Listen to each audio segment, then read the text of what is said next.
Hi there. I just wanted to say hello and talk quickly about these energies at the moment, and to also share an experience that I've had that I'm not quite sure how to interpret, but I still feel it's important. So, anyway, hoping this is quick, but with me, you never know. um, I have to admit, I haven't been paying as much attention to things like the charts and stuff with everything that I've had going on in the last couple of months. But this week has been so intense. Saturday, Sunday, Monday, Tuesday were the worst for me. Today it's easing. I can still feel that I'm very irritated if I'm not able to do exactly what I want to do when I want to do it. I know that sounds brattish and selfish. I don't mean it that way. I don't really want to do anything extravagant, just sit and breathe by myself for an hour or two. These energies are pushing at everybody. And it feels like it's pushing at whatever it is that's dominant in your reality at the moment. That's going to be what's pushed as a trigger. So somebody might be going through a breakup or a change of living situation that's not desirable.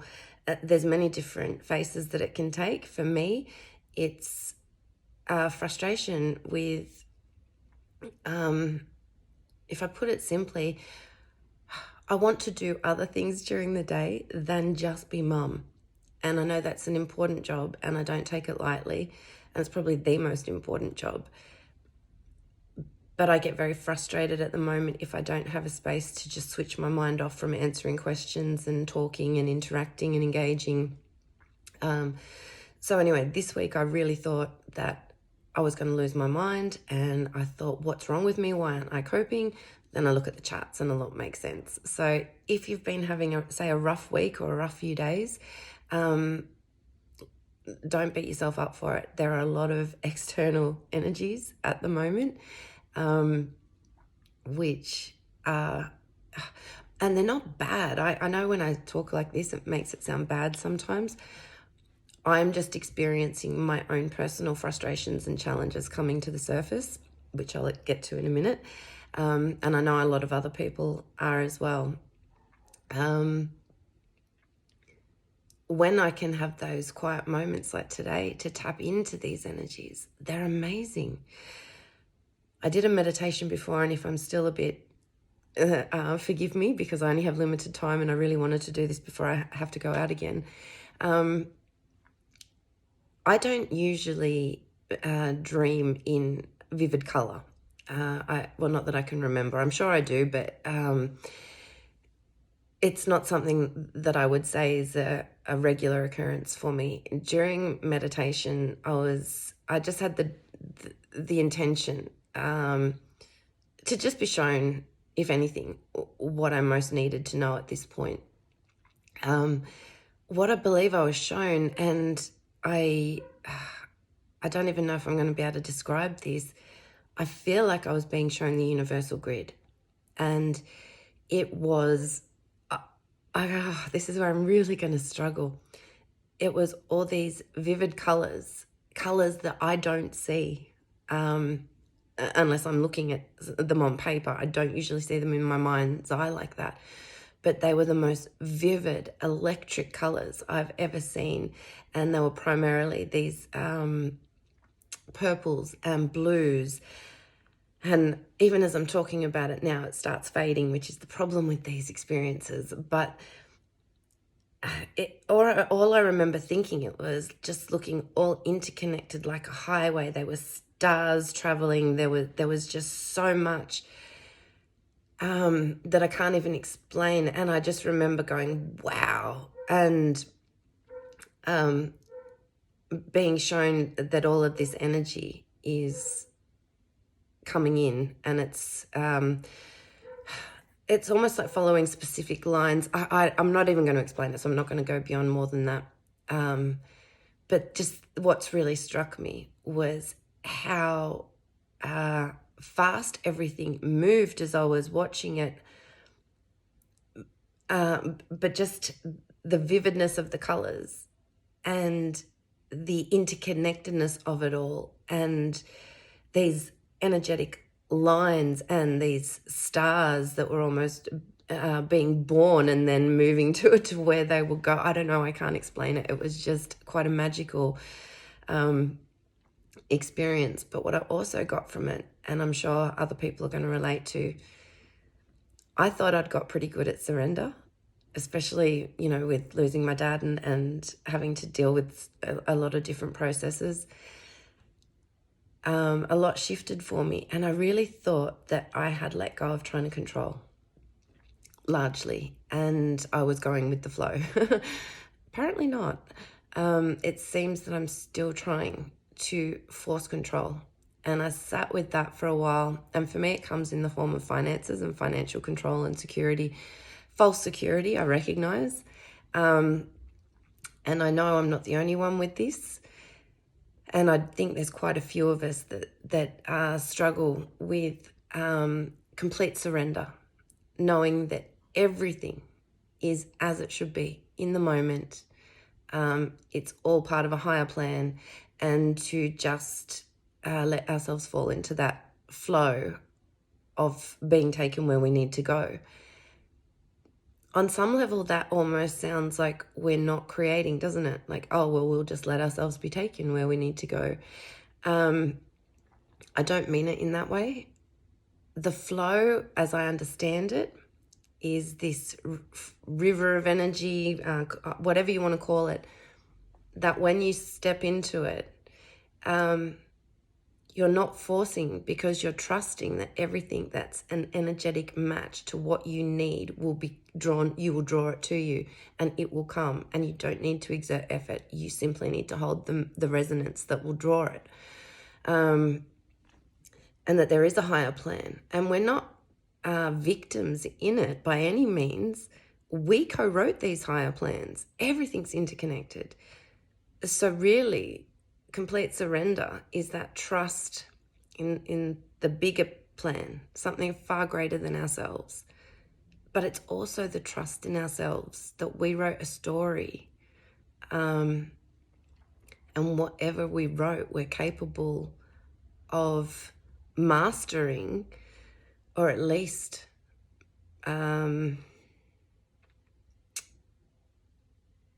moving through it.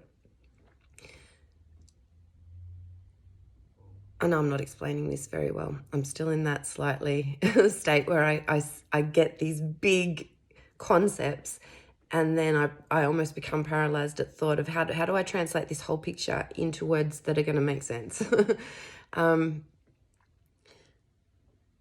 Yeah, I can't say that I know how to do complete surrender yet. I feel that if I only had myself to worry about, I could definitely, and I'm not saying that's what I want, I'm just saying if I'd created that life that placed me in a position now where I only had to worry about myself, I think I could, I know I could surrender a lot more.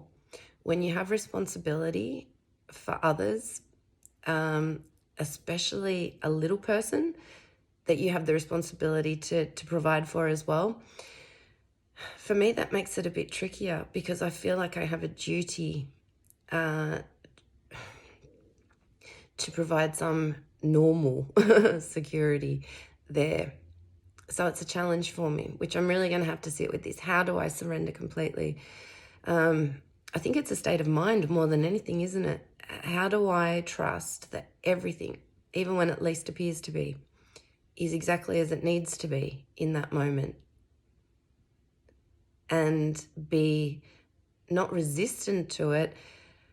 That doesn't mean I have to like what's going on, but to trust that it's part of a process. It's not a destination. It's not an end result. It's simply a transitionary stage. So yeah, if anyone's got tips on that, please feel free to share. I know I will get there. I think letting go of all control, and for me it's simply a way to, like I said, it's a false security. I feel like if I've got money in the bank, that gives me this sense of false security. Yeah, I know we're moving into a world where those things aren't going to mean anything. but we're in that transitionary phase. It doesn't seem like the time where you can just max out your credit cards and cut up the bills because the financial system's going to collapse. I still feel like there's this fine line of responsibly working with what we have as the form of exchange at the moment, but also for me, not trying to control everything so rigidly that it makes me unhappy and stressed, which is what it's been doing. And that comes down to looking at my relationship with my little one too.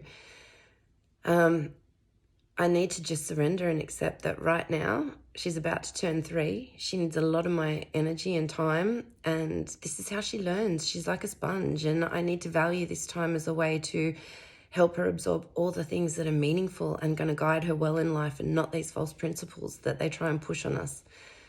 So if I can switch my way of thinking to the fact that I'm doing a really important job because I'm guiding how this little person's going to grow up to navigate the world, then maybe I can find more joy and less resistance in this period. Anyway, the other thing that came up, which I thought was interesting, is that a lot of us are still putting up walls of protection. We don't think we are, but we are.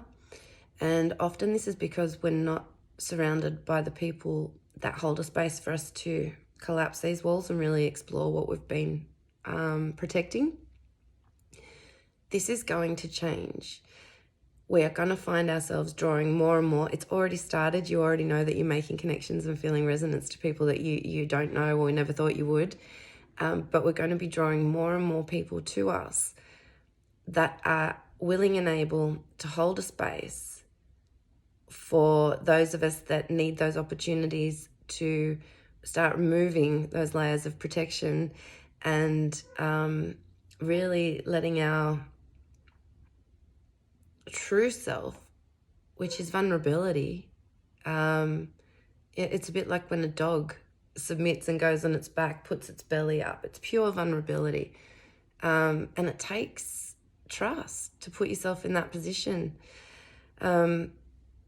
There are certain people that we need to keep it at a distance, keep them at arm's length, because while we send them love, we don't want that energy coming into our space. It's just not beneficial for us or them, ultimately. But it doesn't mean we need to keep everyone away. So the message I'm getting is we're going to be drawing people to us that at the very least are capable and willing to hold space for us to explore ourselves deeper. It's not that we need other people for this. This is purely, it's a collective journey, but it's completely individual at the same time, which is the beauty in it. But it can be these people aren't going to do it for us. They're simply going to be space holders that allow a sense of safety so that we can disarm, so to speak. And yeah, if you can relate to that, let me know, because there is an exercise, kind of like a meditation, that I could do that would help with this process. So if you find this is something that you relate to and feeling like you need to either suppress emotions to protect yourself or pretend everything's fine. I'm fine. Everything's okay. As a way of not admitting how you're really feeling. And we may not even know what originally caused us to start protecting the heart. It's usually many things. One layer goes over one experience and another layer from something else and something else. And before we know it, we've got this thick barrier that makes things difficult. So yeah, if you can relate to that, let me know, and I'll look at putting together like a short meditation to help with that process.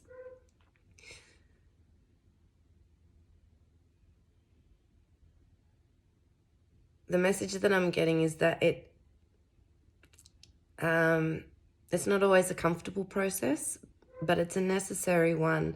And it involves being able to hold compassion for yourself and for your journey and everything that you've been through.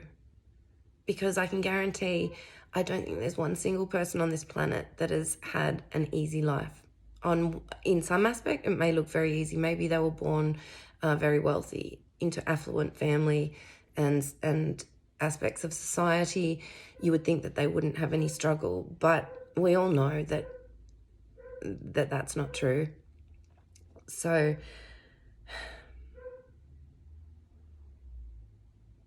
it's about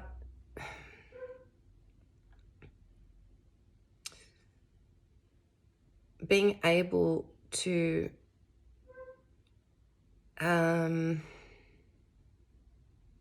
move past whatever it is that caused us to put up those barriers in the first place, the pain, the trauma, whatever it might be. Sorry, my dog's going off.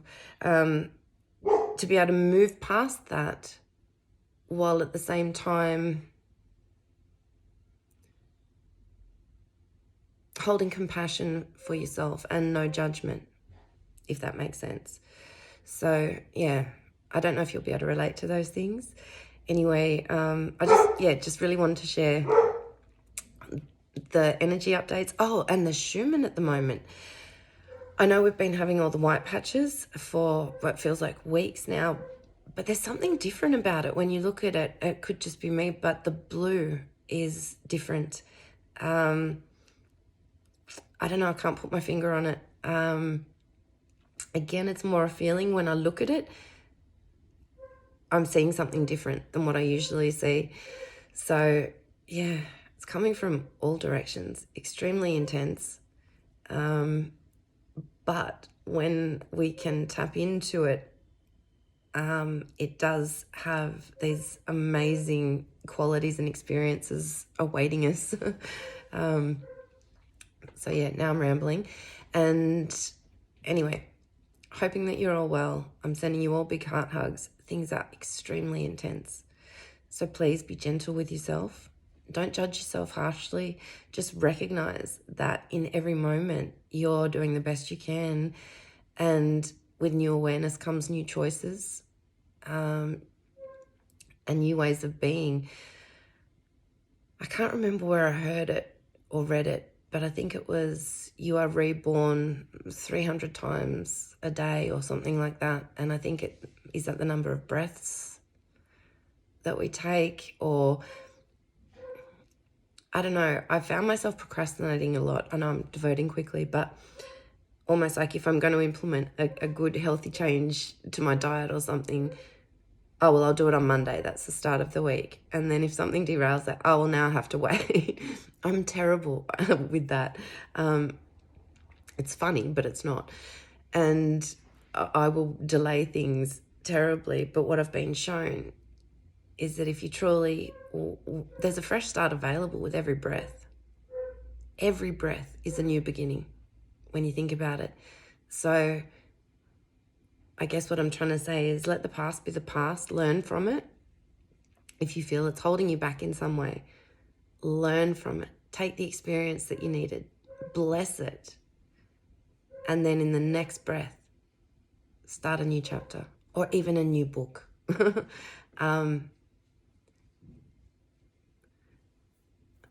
We don't need to focus on the past anymore, not even of the healing of it. Sometimes simply acknowledging that it happened and that you're willing to make a new choice moving forward is all it takes. And like I said, I'm not going to procrastinate anymore, I hope. I'm going to live by that principle. Every breath is a new beginning and a new moment, a new opportunity.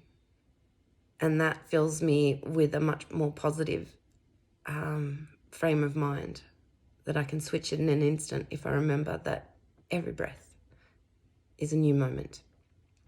So I hope that helps in some way. Take it or leave it. It's just probably me sharing my thoughts, like I said, because I haven't had the opportunity to do this for a while. It's quite a cathartic process for me. So thank you. And sending you all big heart hugs. And I hope you're doing well navigating this. And I look forward to talking with you soon. Bye.